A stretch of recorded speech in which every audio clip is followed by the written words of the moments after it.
perfect school picture, written by Deborah Diesen.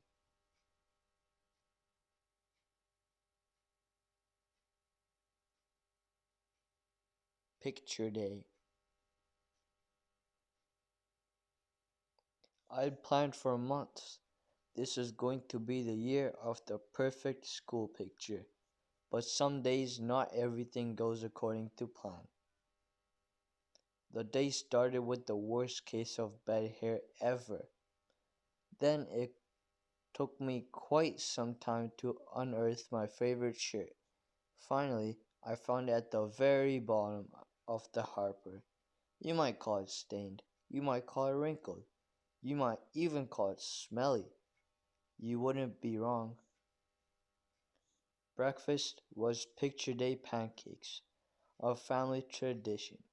This year's festivals involved a small syrup disaster, more accurately described as a large syrup disaster, and it occurred exactly the same as the bus came.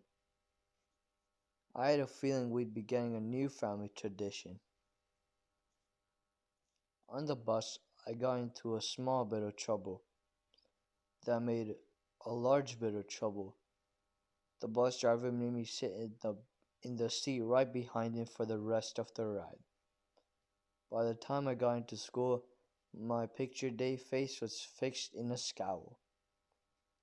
In class, Miss Smith collected our photo order forms. Do you think my mom checked emerald green for my photo background, or peacock blue, or pizzazzy purple? No. Once again, all the backgrounds in the world, my mom checked snowing, boring, traditional gray. No one gets traditional gray, except for me. And it just so happens to be the only color in the world that makes my favorite shirt disappear, all but the stains and wrinkles. After that, the teacher had us all stand up and practice our picture day smiles. Personally, I thought we needed a little something to get us in the picture day mood. Whoops, I got myself in trouble again. Luckily, I got to rejoin the class in time for art. Art involved quite a lot of paint, at least it did for me. Finally, it was time to line up for our photos. Ned, just in front of me, got the last complimentary plastic comb. I watched as classmate after classmate smiled for the camera. I queasily listened to everyone say, "Cheese." I can't stand cheese. The mere thought of it turns me green, deeply green. And just as my face reached the most awful pea green shade, it was my turn. I stepped forward.